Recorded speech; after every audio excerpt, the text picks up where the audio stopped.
வணக்கம் நண்பர்களே. தலைவன் தலைவி இந்த படத்தை பற்றின விமர்சனம் பார்க்கலாம். ஸோ அந்த படத்தை பொறுத்த வரைக்கும் கதை அப்படின்னு வந்து பார்த்தீங்கன்னா, விஜய் சேதுபதி, நித்யா மேனன் இவங்க 2 பேரும் வந்து பார்த்தீங்கன்னா லவ் பண்ணுறாங்க. ஸோ விஜய் சேதுபதி வந்து பார்த்தீங்கன்னா ஒரு சூப்பரான ஒரு கை தேர்ந்த ஒரு பரோட்டா மாஸ்டர். சொல்லப்போனால் ஹோட்டல் கடை வந்து அவர் பண்ணக்கூடிய பரோட்டாவுக்கு அந்த ஊரே அடிமை, நான் பாடும் பாட்டுக்கு இந்த ஊரே அடிமை அப்படிங்கிற பழைய காலத்தில் படத்தில் சொல்கிற மாதிரி இவருடைய ஃபுட்டுக்கு வந்து பார்த்தீங்கன்னா நித்யா மேனன் அப்படி ஒரு அடிக்ட். ஸோ அப்படியே சாப்பிட்றதுக்கு அதை இதை கொடுத்தே வந்து தலைவர் கரெக்ட் பண்ணிடுறாங்க. அதாவது என்ன சொல்கிறது, ஸோ சாப்பிட்றதுக்கு விரும்பி தான் வந்து லவ்ன்ட்டுலாம் கிடையாது. விஜய் சேதுபதி உண்மையிலே வந்து ஒரு நல்ல மனுஷனாக அந்த ஊரில் வந்து வாழ்ந்துட்டு இருப்பார். அதனால் வந்து அவர் செய்கிற வேலையை பொறுத்தோ நித்யா மேனன் லவ் பண்ணல. என்னென்னா நித்யா மேனனுக்கு வந்து விஜய் சேதுபதி வந்து ரொம்ப பிடிக்கும். ஸோ அந்தளவுக்கு வந்து பார்த்திங்கன்னா ஒரு தீராத காதல். ஸோ இவருக்கும் வந்து பார்த்திங்கன்னா பயங்கர காதலாக இருக்கும். ஸோ இவங்க ஒரு பக்கம் காதலிக்கும் போது யூஸ்வலாக பெற்றவங்க வீட்டில் என்ன பண்ணுவாங்க, எதிர்ப்பாங்க இல்லையா, அதே தான் நடக்குது.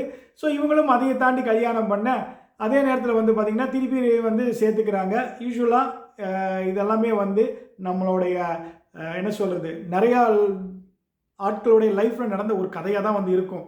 ஸோ இது ஈஸியான ப்ரிடிக்டான ஸ்டோரி தான். இங்கே நம்ம ஸ்டோரியை பற்றி சொல்ல வரல, திரைக்கதை எப்படி அப்படிங்கிறத பற்றி தான் நான் இங்கே சொல்ல வரேன்.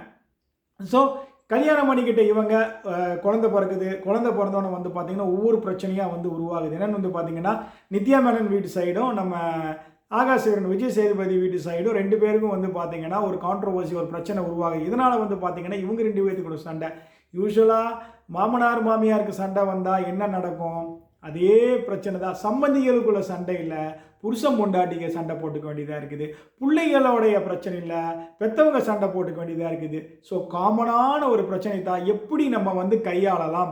ஒரு ரக்குடான ஒரு லவ் ஸ்டோரி, ரக்குடான ஒரு மேரேஜ் ஸ்டோரி, ஒரு ரக்டியா வித் காமெடியான ஒரு கிளைமேக்ஸ் அண்டு ஒரு ப்ரீ கிளைமேக்ஸ்னு சொல்லலாம். அவ்வளோ அழகாக வந்து இந்த படத்தை வந்து கொடுத்துருக்காரு நம்ம பாண்டியராஜ். இந்த படத்தில் ரோஷினி, அதே போல் வந்து பார்த்திங்கன்னா ஆர்கே சுரேஷ் இவங்க எல்லாமே நடிச்சிருக்காங்க. இவங்களுடைய போர்ஷனை சிறப்பாக பண்ணியிருக்காங்க. குறிப்பாக சொல்லணுன்னா ஆர்கே சுரேஷே ஒரு மிகப்பெரிய ஒரு விஷயமா இருக்கும் அதெல்லாம் வந்து பார்த்திங்கன்னா. அதே போல் நம்ம யோகி பாபோட காமெடி நல்லாயிருக்கும். அங்கங்கே வந்து கவுண்டரு கொடுத்துட்டு போவார்.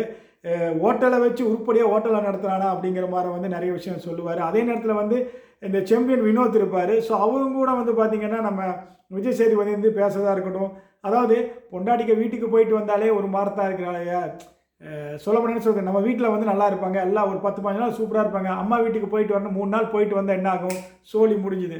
அதே போல் வந்து பார்த்திங்கன்னா இன்டர்வல் பிளாக்கில் பையனை கூப்பிட்டு வரும்போது, அதாவது அவர் பையனை எடுத்துகிட்டு பேரரசியை வந்து பார்க்க வருவார். அப்போ வந்து ஒரு இடைவேளை போடுவாங்க, சும்மா அப்படி கெத்தாடி வருவார். அந்த சீனில் நமக்கு பார்க்கும்போது என்னமோடா அப்படின்னு போவோம். ஆனால் அங்கே போய் நித்யா மேனன்கிட்ட பல்ப் வாங்கும் போது தான் தெரியும், வேறு மாதிரி இருக்கும். சரிங்க, இந்த படத்தோட கதை எப்படியெல்லாம் போகுதுன்னு நான் சொல்லிட்டேன். நடிப்புகள் அப்படின்னு வந்து பார்த்திங்கன்னா நித்யா மேனன் தான் ஃபஸ்ட்டு. இந்த படம் வந்து பார்த்திங்கன்னா விஜய் சேதுபதியை விட நித்யா மேனன் வந்து டாமினேட்டிங்னு சொல்ல மாட்டேன், ஆக்டிங்கில் ஸ்கோர் பண்ணுறாங்க. ஆனால் நித்யா மேனன் அந்தளவுக்கு ஆக்டிங்கில் ஸ்கோர் பண்ண காரணம் விஜய் சேதுபதி கொடுக்கக்கூடிய மியூச்சுவலான அந்த நடிப்பு தான். அதை நான் சொல்ல வரேன். ஸோ என்னை பொறுத்த வரைக்கும் 95% விஜய் சேதுபதினா 97% வந்து பார்த்தீங்கன்னா நித்யா மேனன். இந்த படத்தில் பாட்டுகள் எல்லாமே ரொம்ப ரொம்ப நல்லா இருக்குது. சிச்சுவேஷனுக்கு ஏற்ற மாதிரி சாங் சூப்பராக இருக்குது. பேக்ரவுண்ட் மியூசிக்கு அழுகிறதா இருக்கட்டும், சிரிக்கிறதா இருக்கட்டும், காமெடியனாக இருக்கட்டும், ஒரு கவுண்ட்டுக்கு அடுத்தது ஒரு விஷயம் பண்ணுறதா இருக்கட்டும், எல்லாமே ரொம்ப நல்லாயிருக்கும்.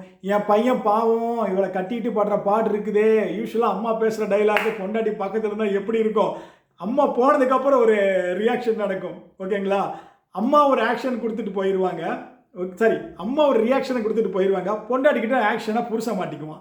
ஸோ இந்த மாதிரி தான் வந்து பார்த்திங்கன்னா ஃபுல்டாக போயிட்டுருக்கும். ஃபஸ்ட் ஹாஃப் கொஞ்சம் அப்படியே ஸ்லோவாக அப்படியே போய் அப்புறம் கல்யாணமெல்லாம் முடிஞ்சு கடைசி ஒரு 15 மினிட்ஸ், அதாவது இடைவேளைக்கு முன்னாடி ஒரு 15 to 20 மினிட்ஸ் ஜம்முன்னு ஏற்றி இடைவேளைக்கு அப்புறம் செகண்ட் ஹாஃப் ஃபுல் லாஃப் தான், சிரிச்சுக்கிட்டே இருக்கலாம் குடும்பத்தோட.